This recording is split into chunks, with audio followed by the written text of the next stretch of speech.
नमस्कार, मैं हूं परवीन शेख। आप देख रहे हैं कैपिटल टीवी की स्पेशल स्टोरी। देश में सीएए लागू हो चुका है। हर तरफ मोदी की तारीफ हो रही है, लेकिन दिल्ली के मुख्यमंत्री अरविंद केजरीवाल सीएए को लेकर बुरी तरह से बौखला गए हैं। उन्होंने अमित शाह से लेकर पीएम मोदी को घेरने की कोशिश की है, लेकिन आम जनता ने ही केजरीवाल की जमकर कुटाई कर दी है। दरअसल 13 मार्च को अरविंद केजरीवाल ने सीएए को लेकर एक बयान दिया, जो देखते ही देखते सोशल मीडिया पर वायरल हो गया। वहीं सोशल मीडिया पर उनके इस बयान को लेकर लोगों ने जमकर उन्हें गालियां दी हैं। तो क्या कहा है अरविंद केजरीवाल ने, जिस पर लोग हो गए नाराज और दे रहे हैं गालियां? पहले ये बयान देख लेते हैं। ये सीए आखिर है क्या? बीजेपी की केंद्र सरकार का कहना है कि 3 देश, बांग्लादेश, पाकिस्तान और अफगानिस्तान, इन 3 देशों के अल्पसंख्यक जो हैं वो अगर भारत की नागरिकता लेना चाहें तो उन्हें भारत की नागरिकता दे दी जाएगी। इसका मतलब बड़ी संख्या में यहां से अल्पसंख्यकों को हमारे देश में लाया जाएगा, उनको रोजगार दिए जाएंगे, उनके लिए घर बनाए जाएंगे, उनको यहां बसाया जाएगा। अजीब बात है ना। बीजेपी की केंद्र सरकार से हमारे बच्चों को रोजगार दिए नहीं जा रहे, पाकिस्तान से लोगों को लाके उनके बच्चों को रोजगार देना चाहते हैं।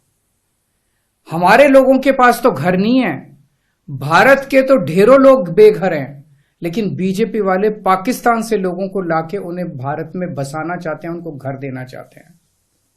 हमारे रोजगार उनके बच्चों को देना चाहते हैं, हमारे हक के घर उनमें पाकिस्तानियों को बसाना चाहते हैं। भारत सरकार का जो सरकारी पैसा हमारे परिवार और देश के विकास पे खर्च होना चाहिए, वो पैसा पाकिस्तानियों को भारत में बसाने पे खर्च किया जाएगा। अब सीएम केजरीवाल का यही बयान उनके लिए मुसीबत बन गया है। उनके इस बयान को लेकर बीजेपी ने भी केजरीवाल के खिलाफ मोर्चा खोल दिया है, तो वही देश के लोगों ने भी सीएम केजरीवाल को आड़े हाथों लिया है।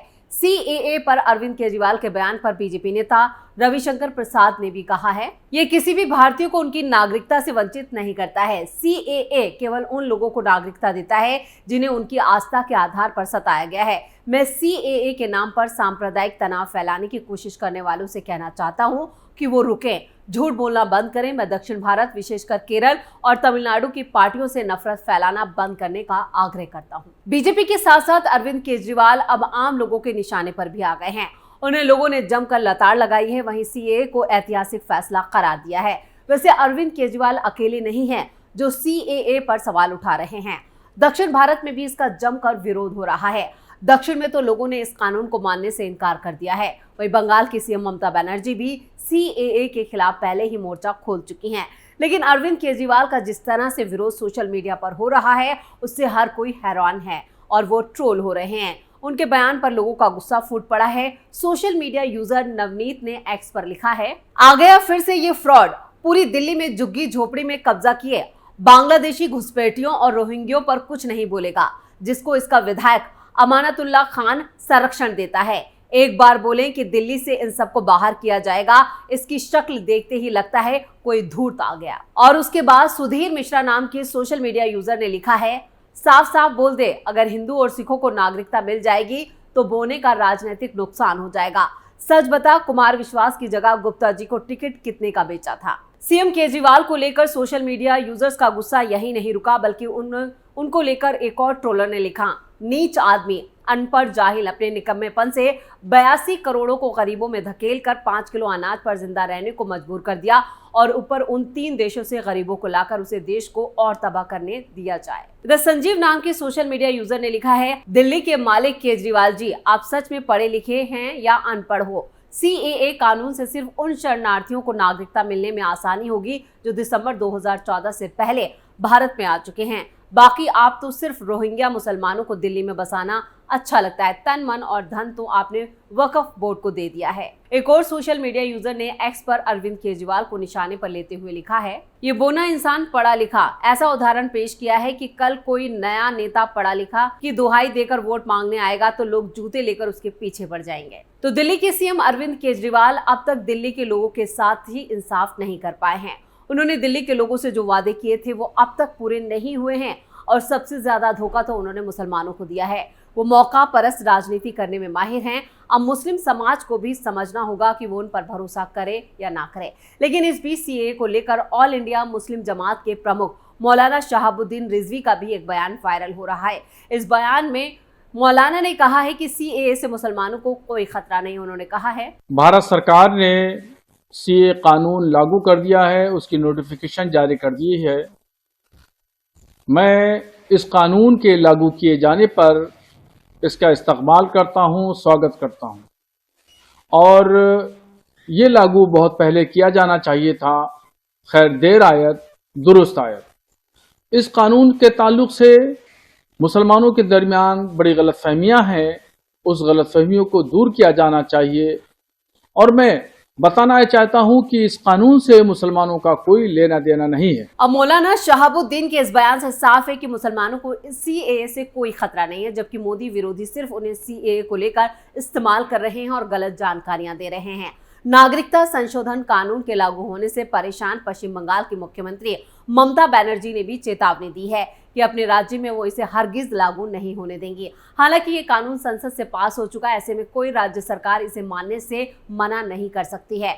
ममता बनर्जी की चिंता सबसे बड़ी वजह जो है वो राज्य के दक्षिण इलाके के नादिया जिले का मतुआ समुदाय है। ये समुदाय चुनाव में अहम रोल निभाएगा। ये समुदाय मूल रूप से शरणार्थी है जो देश के विभाजन के वक्त बांग्लादेश से भागकर बंगाल में आ गया था। उस समय बांग्लादेश पाकिस्तान का हिस्सा हुआ करता था और पूर्वी पाकिस्तान के नाम से जाना जाता था।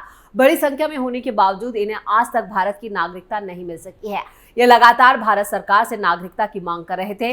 कई बार आंदोलन भी किए गए, लेकिन पिछले 70 सालों में ऐसा हो ही नहीं सका।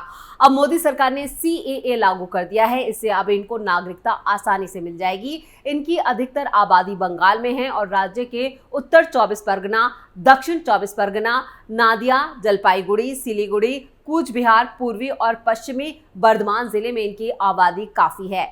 सीएम ममता बनर्जी को चिंता है कि नागरिकता संशोधन कानून लागू होने से मतुआ समुदाय बीजेपी को वोट देगा। इससे 5 से 6 सीटों पर तृणमूल कांग्रेस का नुकसान हो जाएगा, क्योंकि कई विधानसभा क्षेत्रों में इनकी आबादी 80% से ज्यादा है। 2019 के विधानसभा चुनाव में इस फैक्टर का असर भी दिखाई दिया था। तब टीएमसी करीब 12 विधानसभा क्षेत्रों में पिछड़ गई थी। बीजेपी वहां तेजी से आगे बढ़ रही थी। जिन क्षेत्रों में मतुआ समुदाय के लोग हैं वहां तो बीजेपी को फायदा होगा ही, उन इलाकों में भी फायदा मिलने की संभावना है जहां बड़ी संख्या में हिंदू शरणार्थी रहते हैं और नागरिकता की मांग कर रहे हैं। इससे तृणमूल कांग्रेस की चिंता होना लाजमी है। अगर बंगाल में ममता बनर्जी की 5 से 6 सीटों का उन्हें नुकसान होता है तो उसका सीधा फायदा बीजेपी को मिलेगा।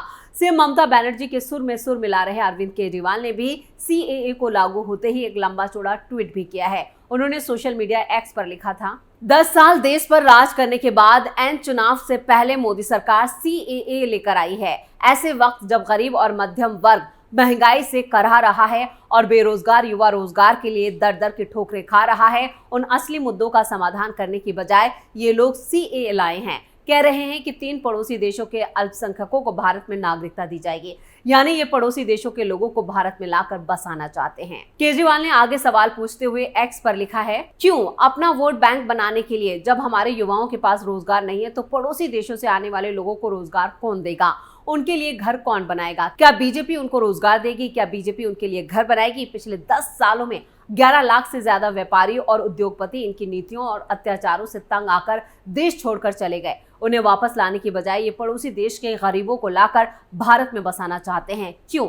सिर्फ अपना वोट बैंक बनाने के लिए। पूरा देश सीएए का विरोध करता है। पहले हमारे बच्चों को नौकरी दो, पहले हमारे लोगों को घर दो, फिर दूसरे देशों के लोगों को हमारे देश में लाना। और उन्होंने आगे लिखा है, पूरी दुनिया में हर देश दूसरे देशों के गरीबों को अपने देश में आने से रोकता है, क्योंकि इससे स्थानीय लोगों के रोजगार कम होते हैं। बीजेपी शायद दुनिया की अकेली पार्टी है जो पड़ोसी देशों के गरीबों को अपना वोट बैंक बनाने के लिए ये गंदी राजनीति कर रही है। ये देश के खिलाफ है। खासकर असम और पूरे उत्तर पूर्वी भारत के लोग इसका सख्त विरोध करते हैं, जो बांग्लादेश से होने वाले माइग्रेशन के शिकार रहे हैं और जिनकी भाषा और संस्कृति आज खतरे में है। बीजेपी ने असम, पूरे उत्तर पूर्वी राज्यों के लोगों को धोखा दिया है। लोग इसका लोकसभा चुनाव में जवाब देंगे। वैसे अक्सर सीएम अरविंद केजरीवाल अपने बयानों को लेकर लोगों के निशाने पर आ ही जाते हैं। अब आम जनता भी समझ चुकी है कि अरविंद केजरीवाल लंबे वक्त से उन्हें बेवकूफ बना रहे हैं और सोशल मीडिया पर जिस तरह से लोगों ने उनके खिलाफ अपनी नाराजगी दिखाई है उससे साफ है कि आने वाले चुनावों में केजरीवाल को इसका खामियाजा भुगतना पड़ सकता है।